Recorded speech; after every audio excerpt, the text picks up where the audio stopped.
Hello everyone and welcome to the Volkswagen Id.4 GTX.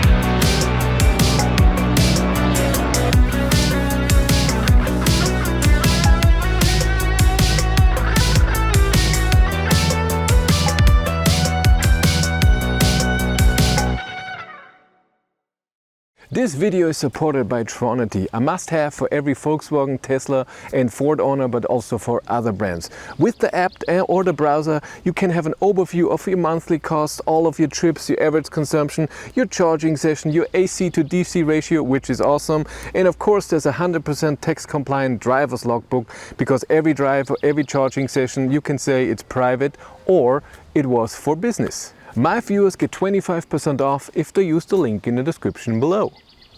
Let's talk a bit about the specs. We have an 82 kilowatt-hour battery in here, 77 kilowatt-hours can be used. And in my range test, I calculated a battery size that you can get out for driving at around 75.6 kilowatt hours that you can use. We have all-wheel drive system here, 210 kilowatt, the new motor APP 550 in the rear, and another, I think it's 70 kilowatt in the front, but combined the maximum output is 250 kilowatt. Double LTP range is 515 kilometers. In my range test, when I tested this car, these are the numbers for 130 kilometers an hour and for 110. So you can see both were good tests with not a lot of traffic, perfect conditions. So this is what you can expect if you drive a constant speed at 130 and 110.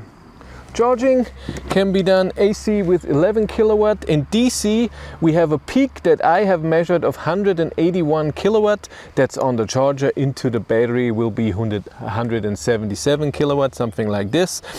There's a new charging curve for the new GTX with ID software 4.0. In the Pro version, there was no difference from ID software 3.5, 3.7 to 4.0, but in the GTX it's new. And it's a better charging curve. There's a special video about it, you can check that out. That it's really a good peak, and it holds the peak very long and slowly goes down, better than in the old where it was just short peak and then it went down very fast. The trunk, you can open it, of course, with a button, with your key or with the foot gesture. Everything works. You have a very good size. You have a second floor that you can take out if you don't need it. And you have another little pocket in here in the middle. If you have the subwoofer, then it's less space, and without it's a bit more. But you have a ski hatch if you want your skis in there. There's really a lot of room that you can use. It's a good size, and the same for the passengers. I'm on the rear seats, and even though this seat here in front is in my position, the lowest it can go, and for me 180 centimeters, I have a lot of leg room. I have a bit of headroom here. I can put my feet under the seat in front. That's awesome. That's always comfortable. We have, of course, window opening, but that's it. You have seat heating in a special, if you get that feature package, 2 USB-Cs, extra air vents, and you can set your temperature if you have the 3-zone climate. We have this, whatever that is, in the sport seats. Panoramic roof means we only have the light here on the side, on each side. When you don't have a panoramic roof, it's here in the middle. We also have a nice armrest here with 2 cup holders. It's comfortable here. It's not as high as I thought. It feels good to sit back here. On the front seat, I can adjust the seat electrically however I want it. I have 2 memory functions to save the seat position. I have massage function where the lumbar support is moving, but I only have on and off. I don't have any programs. Steering wheel can be adjusted manually, in, out, up and down. Of course, we have 2 cup holders, and you can take this out so you have a bit of more space. And you have an extra pocket here with wireless charging for your phone, 2 USB-Cs. You can close it. The layout is pretty nice, where you can get to the light, to the window opening. Window opening in all ID cars is only 2 window opener, and if you want it's for the front, and if you want to adjust the rear, you have to press an extra button. That was a design choice. Some people hate that. I don't mind. I don't open it too many times, but everyone's different. The seating position is really nice. I have a lot of headroom here in the front with me, and 180 centimeters, 6 feet, I say 2,000 times. And the infotainment system screen is not too far away that I have to reach too strongly. It's really nicely done. I like this position. The same with the buttons on the steering wheel. Everything can be adjusted very well. The interior of the GTX, we have the same steering wheel, we have the same cockpit here then from the Pro, where you can see all of your driving data, and you can have your assist system in there, of course your speed and everything, your route navigation and everything. You don't see the map. We have the amazing head-up display that is in most of ID cars. It's awesome. It's the same as in my ID.7 and in the Pro, with the augmented reality part that shows you navigation, the distance to your car, what car is the one for the distance, if you do your auto lane change and all of this. It's awesome. And the new screen with Id.4 software 4.0, now different. We don't have any buttons underneath, we don't have the gesture control anymore, but the volume and temperature buttons are illuminated, and we have the new hardware that supports more features and more functions. Number one, you can have Spotify in the car, where your mobile data from the car will do that. If you have a WeConnect contract with Volkswagen, this is then paid. With this, you don't need extra data for Spotify. You have your battery preheating, which you can do manually if you just press a button, or when you navigate to a charger, and you can turn that off in navigation, on or off. Also in the map we have our add a charger. When you're navigating somewhere, you can turn that off as well, and then you can put in at what range you want to arrive at the destination or at the charger, and prioritize WeCharge, so the contract that you get from Volkswagen. You don't have any specific things, so you can say please use 200 kilowatt chargers, because this car can charge with 180 kilowatt, or chargers with more stalls, not just one.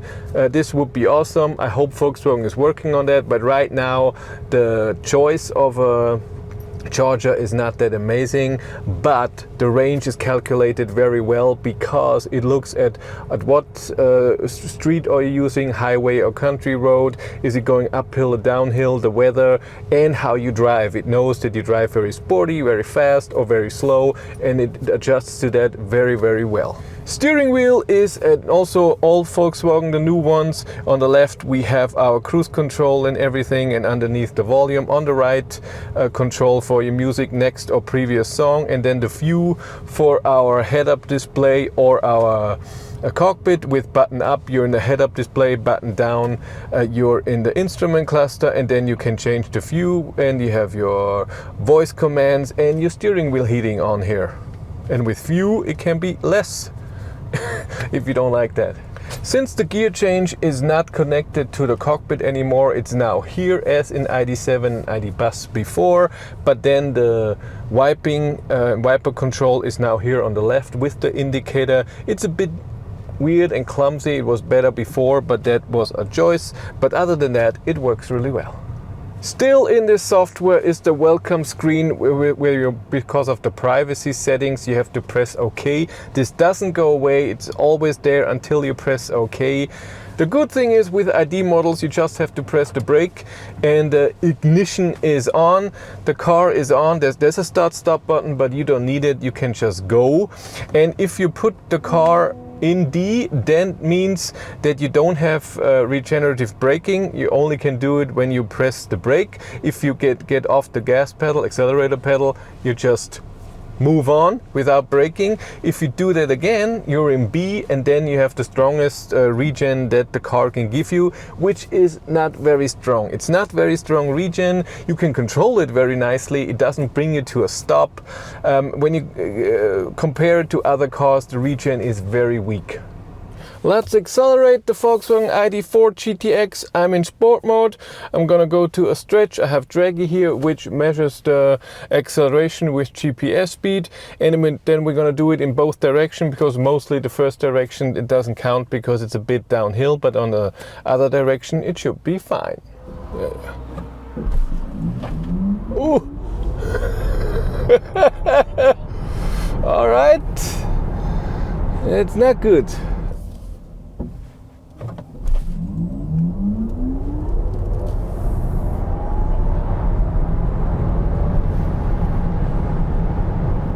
That was 5.38 seconds. That's pretty good. I didn't expect that. I thought it would be a bit less.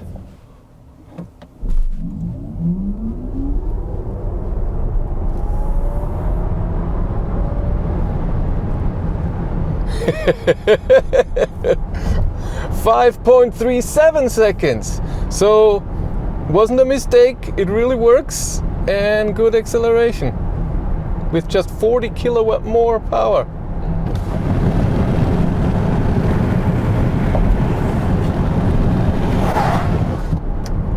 We're on a highway. I'm driving 130, and as you have heard from me in my range tests, even at 130 it's a good noise level in here. It's not too loud. It's very comfortable, even though I'm in sport mode right now, and of course the suspension with DCC is getting a bit more sporty, but still nice. Steering is amazing. In sport mode it's a bit harder, but totally fine. Driving this car is just very, very nice. Cruise control is very simple. You can turn it on just with set, and it takes the speed that you were driving. You do the distance with the middle button, and then you can press the middle button or plus and minus. The speed the same. A light touch gives you 1 km/h change. Strong touch or strong press like this gives you 10. And you can also swipe, and then you have resume, and then you have mode where you can switch between the different modes that you have. So normal cruise control, and so adaptive cruise control, or assistant steering, so where travel assist, where the steering is done also, or the speed limiter. The travel assist, the self-steering, is awesome. On a highway it's amazing. You also have auto lane change, where you just tap the indicator, and then it will do the lane change for you, but you still have to have a hand on the steering wheel to do that. And it just works really well, and the distance of the cruise control is also nice, and you can adjust it with your drive mode how it reacts to speed changes. So if you want to go faster or slower, it all can be done in sport or eco. In the individual mode you can adjust that very well.